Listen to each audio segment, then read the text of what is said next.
Good evening all of you. आज मैं class 6 का 5 चैप्टर शब्द भंडार समझाने जा रही हूँ। तो बच्चों, जैसे मैंने आपको लाइव क्लास में समझाया था कि पर्यायवाची शब्द किसे कहते हैं। पर्यायवाची शब्द उन्हें कहते हैं जिनका अर्थ लगभग एक सा ही होता है, किंतु हर अर्थ में कुछ न कुछ अंतर अवश्य रहता है। अर्थ तो एक सा ही होता है सबका, लेकिन हर अर्थ में कुछ न कुछ अंतर अवश्य होता है। जैसे मान लीजिए स्त्री लिखा है तो स्त्री को हम लोग अबला भी कह सकते हैं और औरत भी कह सकते हैं, नारी भी कह सकते हैं। यानी कि शब्द में तो अंतर है लेकिन अर्थ लगभग एक सा है। उसी प्रकार से अंधेरा है तो अंधेरे का पर्यायवाची अंधकार भी हो सकता है। तम मीन्स भी अंधेरा होता है और तिमिर मीन्स भी अंधेरा होता है। यानी कि शब्दों में अंतर है लेकिन अर्थ एक सा है। अध्यापक हम शिक्षक भी कह सकते हैं, गुरु भी कह सकते हैं और आचार्य भी कह सकते हैं। उसी प्रकार अश्व मीन्स घोड़ा, यानी अश्व को हम घोड़ा भी कह सकते हैं, तुरंग भी कह सकते हैं, है और घोटक भी कह सकते हैं। इन सब का अर्थ एक ही है। असुर यानी कि राक्षस, दानव, दनुज यानी कि ये पर्यायवाची हैं।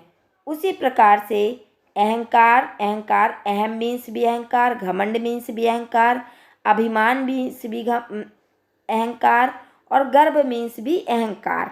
अब मैं आपको बताती हूँ कि एकार्थी प्रतीत होने वाले शब्द। कुछ शब्द पढ़ने में एकार्थी प्रतीत होते हैं परंतु उनके अर्थ में कुछ अंतर अवश्य होता है। जैसे दुर्बल और निर्बल। दुर्बल का अर्थ होता है कमजोर और निर्बल का अर्थ होता है जिसमें बल ना हो। उसी प्रकार अधिक यानी कि आवश्यकता से ज़्यादा और पर्याप्त मीन्स होता है आवश्यकता के अनुसार काफ़ी। यानी कि इनके अर्थों में कुछ ना कुछ अंतर अवश्य है पर सुनने में एक से प्रतीत हो रहे हैं। अनुभव यानी व्यवहार से प्राप्त ज्ञान और अनुभूति यानी कि चिंतन द्वारा आंतरिक ज्ञान। उसी प्रकार से बच्चों, अनुमति मीन्स होता है किसी काम की सहमति लेना और आज्ञा यानी कि बड़ों द्वारा कुछ करने को कहना और आदेश यानी कि अधिकार पूर्वक कुछ करने को कहना।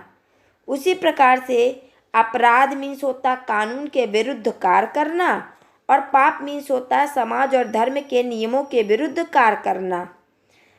अब बच्चों देखिए, अभिमान मीन्स होता है घमंड या गर्व यानी कि गुण, और यह दोनों के लिए प्रयुक्त होता है। अभिमान यानी कि प्रसंग के अनुसार घमंड यानी कि दोष भी होता है और गर्व यानी गुण, दोनों के लिए प्रयुक्त होता है।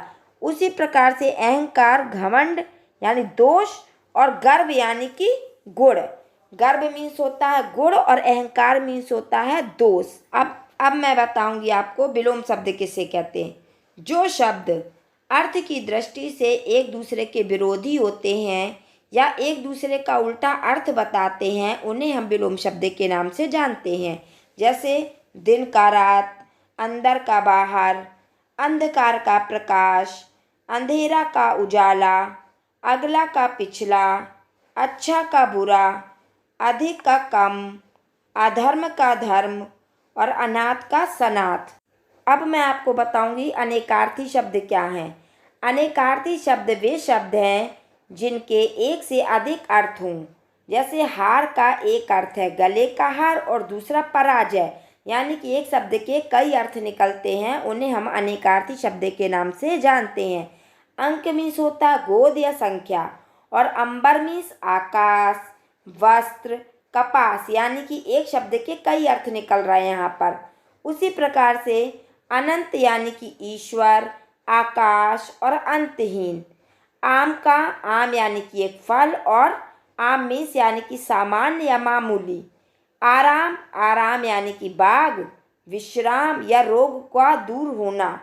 उसी प्रकार से कर मीन्स होता है हाथ, किरण, टैक्स या करना, यानी कि एक शब्द के कई अर्थ निकल रहे हैं, उसे हम अनेकार्थी शब्द के नाम से जानते हैं। अब मैं आपको बताऊंगी वाक्यांशों के लिए एक शब्द यानी कि वन वर्ड आंसर। भाषा को संक्षिप्त, सहज और गतिवान बनाने के लिए वाक्यांशों के एक स्थान पर एक शब्द का प्रयोग किया जाता। जैसे मान लीजिए लिखा जो बहुत बोलता हो, तो उसके लिए हम एक वन वर्ड आंसर देंगे वाचाल। जैसे बिना सोचे किए हुए विश्वास, यानी कि हम उसको क्या बोलेंगे, अंधविश्वास। जो व्यक्ति अंधविश्वास करता है यानी कि वो बिना सोचे विचारे किए हुए विश्वास पर ही अंधविश्वास करता है। जिसके आने की तिथि निश्चित ना हो यानी कि अतिथि। जो बच्चों को पढ़ाए अध्यापक या अध्यापिका। जिसका कोई अंत ना हो यानी कि अनंत, या जिसकी उपमा ना दी जा सके अनुपम। जिसकी कोई सीमा ना हो तो असीम। तो ये शब्द यानी कि वाक्यांशों के लिए एक शब्द यानी कि वन वर्ड कहलाते हैं। अब मैं आपको बताऊंगी कि समरूपी भिन्नार्थक शब्द क्या कहलाते हैं। यानी कि सुनने में तो लगभग एक से होते हैं परंतु अर्थ उनका अलग अलग होता है। जिन शब्दों का उच्चारण लगभग समान हो यानी कि प्रोनाउंसिएशन लगभग समान हो परंतु अर्थ अलग अलग हो, उन्हें हम समरूपी भिन्नार्थक शब्द के नाम से जानते हैं। जैसे शाम, शाम मीन्स होता संध्या। काल या श्याम मीन्स एक वर्ण या श्री कृष्ण का एक नाम। जैसे मान लीजिए लिखा अचार, अचार यानी कि आम का अचार, नींबू आदि का अचार। और आचार, आचार मीन्स होता आचरण।